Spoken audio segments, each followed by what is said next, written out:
අද වීඩියෝ එක අරන් එන්නේ මගේ ස්කින් එක බ්‍රයිට් කරගන්න මට උදව් වෙච්ච දෙයක් ගැන කතා කරන්න. ඉතින් විටමින් C ගැන තමයි කතා කරන්නේ. විටමින් C වලින් කොච්චර දුරට ඔයාගේ ස්කින් එක බ්‍රයිට් කරගන්න පුළුවන්ද කියලා තමයි අද කතා කරන්නේ. ඉතින් කියන්න ඕනේ ඔයා මගේ channel එකට අලුත් කෙනෙක් නම් මාව subscribe කරන්න යන්න කියලා. ඒ වගේම වීඩියෝ එක ඉවර වෙනකම් දිගටම රැඳිලා ඉන්න කියලා.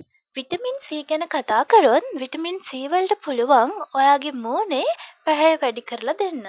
ඒ වගේම ඔයාගේ ඇඟේ තියෙන තුවාල කැලල් නැති කරලා දෙන්නත් මේ විටමින් C ඔයාට ගොඩාක් උදව් වෙනවා. ඒ වගේම ඔයාගේ මූණ එක පාටක් ඇඟ එක පාටක් නම් ඔයාගේ ෆුල් බොඩි එකේම කලර් එක පාටක් කරලා දෙන්නත් මේ විටමින් C ඔයාට උදව් වෙනවා. ඒ වගේම ඔයාගේ ස්කින් එකේ දැනටත් කුරුලෑ ආසාදන ඇති වෙලා තියෙනවා නම් මේ තත්ත්වයන් නැති කරලා නැවත කුරුලෑ ඇතිවීම වළක්වා දෙන්නත් මේ විටමින් C වලට පුළුවන්. ඒ වගේම ඔයාගේ ස්කින් එක වයසට වැඩිය රැලි වැටිලා තියෙනවා නම් මේ දේවල් නැති කරලා ඔයාගේ ස්කින් එක ස්මූත් කරලා දෙන්නත් මේ විටමින් C වලට පුළුවන්. මම මෙන්න මේ විටමින් C එක තමයි ඇත්තටම පාවිච්චි කරන්නේ. මේ විටමින් C එකේ මිලිග්‍රෑම් 500ක් අඩංගු වෙලා තියෙනවා. ඉතින් මේ විටමින් C එක ඔයාලට පුළුවන් ඕනම ෆාමසි එකකින් අරගන්න. ඉතින් ඇත්තටම විටමින් C එකකින් පුළුවන් ද මෙච්චර සුදු වෙන්න. ඒ වගේම ඔයාගේ ස්කින් එක බ්‍රයිට් කරගන්න කියලා කවුරු හරි අහුවොත් මගේ අත්දැකීමෙන් මං කියනවා පුළුවන් කියලා. මොකද කාලෙකට කලින් මං ගොඩාක් මහත් වුණා වගේම මගේ ස්කින් එක ගොඩාක් අඳුරු වුණා. ඉතින් බ්ලීචින් ඩැමේජ් නිසා මගේ ස්කින් එක ගොඩාක් කළු වෙලා පිච්චිලා තමයි තිබුණේ. එහෙම තිබ්බ මගේ ස්කින් එක ලස්සන කරගන්න ගොඩක් උදව් වුණේ මෙන්න මේ විටමින් C. ඉතින් ඔයාට මේ වීඩියෝ එකත් එක්ක දිගටම රැඳිලා හිටියොත් ඔයාට ඒක බලා ගන්න පුළුවන් ඇත්තද බොරුද කියලා. ඉතින් මේ විටමින් C කියන්නේ අන්න එහෙම ඔයාට බෙනිෆිට්ස් ලබා දෙන හොඳම හොඳ දෙයක්. මොකද අපිට නිතරම විටමින් C බහුල පළතුරු කන්න හම්බ වෙන්නේ නැති නිසා අනිවාර්යයෙන්ම මම මේ විටමින් C එක ගන්න පුරුදු වුණා. ඉතින් මේ ඉන්නේ මම. පුදුමයි නේද? මේ ඉන්නේ මම, මේ තියෙන්නේ මගේ ස්කින් එක. ඉතින් ඒ තත්ත්වයෙන් මෙන්න මේ තත්ත්වෙට මගේ ස්කින් එක ගන්න මට උදව් කරේ විටමින් C.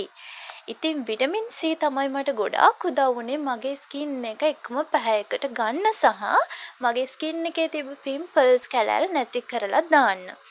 ඉතින් නෙල්ලි, එතකොට දොඩම්, පේර මෙන්න මේ පළතුරු නිතරම කන්න පුළුවන් නම් ඔයාට ඔයාගේ ස්කින් එකට අවශ්‍ය විටමින් C ගොඩාක් හම්බ වෙනවා. ඒත් අපිට නිතරම කන්න හම්බ වෙන්නේ නැති නිසා මම මෙන්න මේ විටමින් C කැප්සූල් එක පාවිච්චි කරන්න පටන් ගත්තා. ඇත්තටම අවුරුද්දකට වැඩි කාලයක් පාවිච්චි කරගෙන එනකොට ස්කින් එකේ පැහැදිලිම වෙනසක් මට ගන්න පුළුවන් වුණා. ඔයාට පේනවා ඇති මගේ ස්කින් එකේ කලර් එක කොහොමද කියලා ගොඩාක් බ්‍රයිට් වෙලා තියෙන්නේ.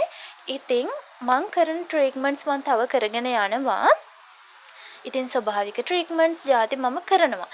ඒත් එක්කම මම අභ්‍යන්තර පෝෂණයක් විදිහට පෝෂණ සත්කාරයක් විදිහට මේ විටමින් C කැප්සූල් එක අරගන්නවා. හොඳම හොඳ රිසල්ට් තියෙනවා ළමයි. ඔයාලා මගේ කලින් ෆොටෝස් දැක්කා before after photo. ඉතින් ඔයාලට තේරෙනවා ඇති මං මහත් වෙලා ස්කින් එක ගොඩාක් කළු වෙලා කැත වෙලා හිටපු කෙනෙක්. ඉතින් ඒම කෙනා තමයි දැන් මෙහෙම ඉන්නේ. ඉතින් ඔයාලටත් බැරි නැහැ ලස්සන වෙන්න. ඉතින් ඔයාගේ බියුටි රූටින් එකක් හදාගන්න බ්ලීචින් ක්‍රීම් යූස් කරන්න එපා. ඒවෙන් ඔයාගේ හැම ගොඩක් ඩැමේජ් වෙනවා. ඉතින් ස්වභාවික දේවල් වලින් සහ මේ වගේ ස්වභාවික ට්‍රීට්මන්ට්ස් වලින් විටමින් C වලින් ඔයාගේ ස්කින් එක ගොඩාක් හොඳට බ්‍රයිට් කරගන්න පුළුවන්. ඉතින් ඒ වගේම කියන්න ඕනේ මං ඩයට් කරන්න පටන් ගත්ත කාලේ තමයි මම විටමින් C කැප්සූල් එක යූස් කරන්න පටන් ගත්තේ. මොකද ඩයට් කරනකොට ඇත්තටම කොච්චර සුදු කෙනෙක් වුණත් මහත කෙනෙක් වුණත් කෙට්ටු වෙන චුට්ටක් ස්කින් එකේ බ්‍රයිට්නස් එක අඩු වෙනවා. ඒ කියන්නේ ස්කින් එකේ තියෙන සුද නැති වෙලා චුට්ටක් කළු වෙන්න වගේ බලනවා. ඉතින් ඒක නිසා ඔයාලා ඩයට් එක පටන් ගන්නකොටම මේ ට්‍රීට්මන්ට් එක කරන්න පටන් ගන්න.